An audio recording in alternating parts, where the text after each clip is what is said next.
નમસ્કાર મિત્રો, બીજી એક રસપ્રદ વાર્તામાં આપ સૌનું સ્વાગત છે। મને આશા છે કે તમને મારી વાર્તા ચોક્કસ ગમશે। તો મારું નામ અલ્પેશ છે। હું એક સામાન્ય છોકરો છું, પરંતુ મારા જીવનમાં એક છોકરી હતી। તેણે મારા દરેક દિવસને ખૂબ જ ખાસ બનાવ્યો હતો। તેનું નામ નિશા હતું। નિશા ખૂબ જ સુંદર, બુદ્ધિશાળી અને દિલદાર છે, અને તેને હું સ્પર્શ કરવાનો હતો। તે મારી ગર્લફ્રેન્ડ હતી અને મારા જીવનનો સૌથી મહત્ત્વનો ભાગ પણ હતી। હું હંમેશા તેને મારું સર્વોચ્ચ માનતો હતો અને તેને અપાર પ્રેમ કરતો હતો। અને મારા એક ખૂબ નજીકના મિત્રનું નામ રાહુલ હતું। અમે બંને બાળપણથી ખૂબ જ સારા મિત્રો હતા અને અમે એકબીજા માટે જીવ આપવા માટે તૈયાર હતા। હું મારા જીવનની દરેક ક્ષણની નિશા અને રાહુલ સાથે ખુલ્લેઆમ વાતો કરતો। હું તેમને કહેતો હતો, મને વિશ્વાસ હતો કે અમારી મિત્રતા અને નિશા સાથેનો મારો સંબંધ ક્યારેય તૂટશે નહીં। હું ઘણીવાર નિશાને મળવા તેના ઘરે જતો, તો રાહુલને ક્યારેક મારી સાથે લઈ જવાની મને આદત પડી ગઈ હતી, અને મને લાગ્યું કે રાહુલને પણ નિશાની સારી ઓળખાણ કરાવવી જોઈએ। એ પણ મારો મિત્ર જ છે, જેથી તે મારી ખુશીનો ભાગ બની શકે। શરૂઆતમાં તો બધું સારું ચાલતું હતું। નિશા અને રાહુલ પણ સારા મિત્ર બની ગયા હતા, અને તેનું હાસ્ય અને પરસ્પર વાતચીત જોઈને મને લાગ્યું કે મેં તેમને પરિચિત કરાવીને બહુ સારું કામ કર્યું છે। પણ ધીમે ધીમે મને કંઈક અજુગતું લાગવા લાગ્યું। જ્યારે પણ હું નિશાને ગળે લગાડતો, ત્યારે રાહુલ કોઈને કોઈ બહાને તેની નજીક આવે અને ક્યારેક તેના ગાલને સ્પર્શ કરે અથવા તો તેના ખંભા પર હાથ મૂકતો।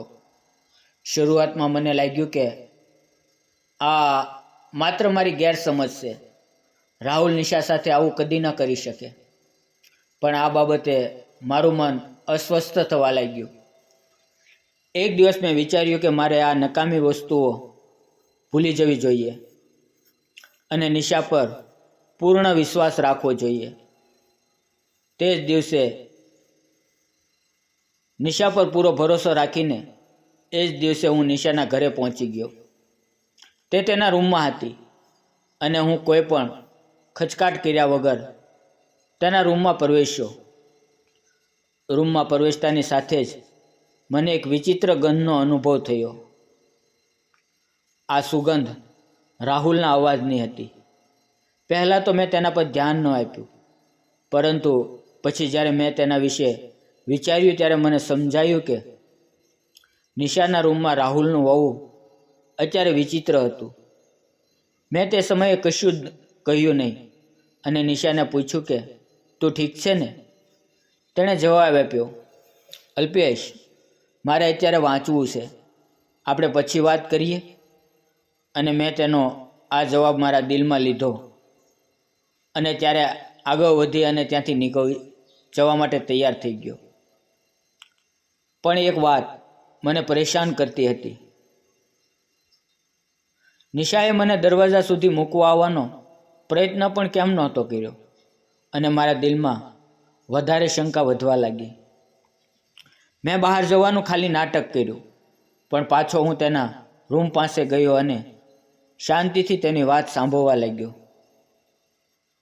રૂમની અંદર રાહુલ અને નિશાના અવાજ આવી રહ્યા હતા। રાહુલે કહ્યું, નિશા, તું ખરેખર ખૂબ જ સુંદર છે। તારા જેવી છોકરી અલ્પેશ જેવા છોકરાને કેવી રીતે પસંદ કરી શકે? અને તે તો સાવ કંટાળાજનક અને બોગસ છે।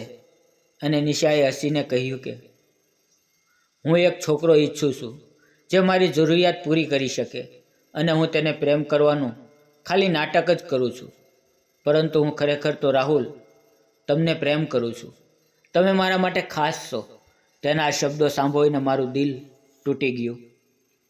મારું લોહી ખૂબ ઉકળી રહ્યું હતું પણ મેં મારા ગુસ્સાને કાબૂમાં રાખ્યો.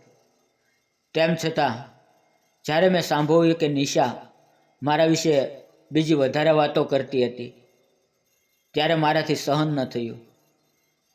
મેં તરત જ રૂમનો દરવાજો ખોલ્યો અને અંદર ગયો. મારી આંખો ગુસ્સાથી લાલ થઈ ગઈ હતી. નિશા અને રાહુલ બંને આશ્ચર્યથી મારી સામે જોઈ રહ્યા હતા. હું ગુસ્સામાં નિશા પાસે ગયો અને તેને જોરથી થપ્પડ મારી. મેં ત્યાં જ રાહુલ સાથેની મારી મિત્રતાનો અંત લાવી દીધો અને મેં તેમને કહ્યું, તમે બંનેએ મારા જીવનનો સૌથી મોટો ભરોસો તોડી નાખ્યો. હું તમને મારું સર્વોચ્ચ માનતો હતો અને રાહુલને મારો ભાઈ માનતો હતો, પણ તમે બંનેએ મને દગો દીધો. તમે બંને મારી સાથે મોટો દગો કર્યો છે અને હવે તમે બંને મારા માટે અસ્તિત્વમાં નથી. એ દિવસે નિશાના ઘરેથી નીકળતી વખતે મેં નક્કી કરી લીધું હતું કે હવે હું ક્યારેય પાછું વહુને નહીં જોઉં. મેં મારું જીવન મારી રીતે જીવવાનું નક્કી કર્યું કે હું કોઈ દિવસ તેની સામે પાછું વહુને નહીં જોઉં અને મેં મારા જીવનમાં ખૂબ જ આગળ વધવાનું નક્કી કર્યું. તો મિત્રો, આ મારી વાર્તા કેવી હતી? મને આશા રાખું છું કે તમને આ મારી વાર્તા પસંદ આવી હશે. તો મિત્રો, આ મારી ચેનલને લાઇક, શેર અને સબસ્ક્રાઈબ કરી નાખજો. મિત્રો, તમે વિડીયો જુઓ છો પણ સબસ્ક્રાઈબ નથી કરતા. પ્લીઝ યાર, એક સબસ્ક્રાઈબ કરી નાખજો. તો ચાલો મિત્રો, આજની વાર્તામાં આટલું અને ફરી મળીએ એક નવી વાર્તા સાથે. ત્યાં સુધી આવજો. વિડીયો પૂરો જોવા બદલ આપ સૌ મિત્રનો ખૂબ ખૂબ ધન્યવાદ.